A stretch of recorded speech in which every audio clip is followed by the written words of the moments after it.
Järgmisel hommikul ateljees, tegelikult on juba lõuna. Tulin siis suure hirmu ja teadmisega, et metslane ei oska kasutada liivakasti ja on terve oma puuri segi pööranud äkki. Aga ime teime, ta on käinud korralikult kastis, tudib oma pesas, toidu on ära söönud koos ravimitega ja tudib. Ja ta teab täpselt, mis millekski on ja mida tuleb teha. Ta on küll natukene kohkunud jälle sellest minu tulekust, aga üldiselt olen ma väga positiivselt üllatunud. Huvitav.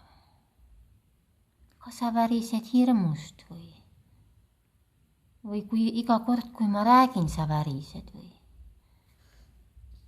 Ma helistasin just tema loomaarstile Paljassaarde ja rääkisin mure ära, et mulle tundub, et kui ma räägin, siis kass väriseb.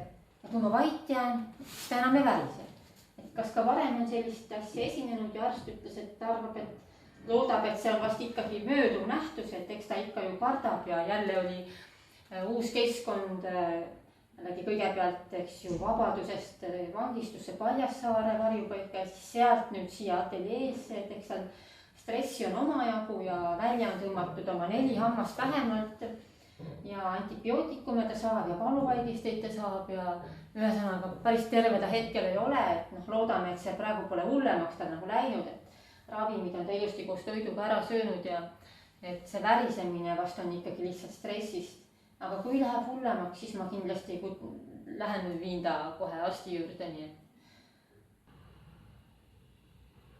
Ta limpsib mu kätt, ta limpsib mu sõrme pealt toitu.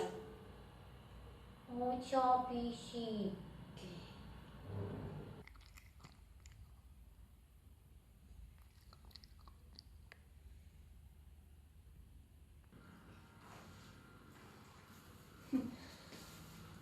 Teine päev minu juures ja metsik kass on kodustatud.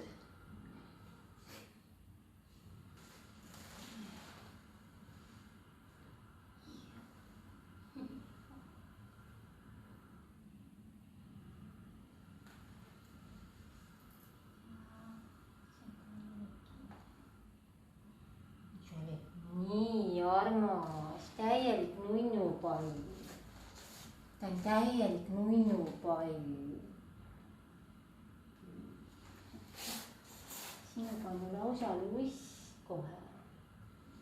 Ja siin peab puhtaks pesema, siis sa oled täitsa nagu päris kiisu, kodukiisu moodi.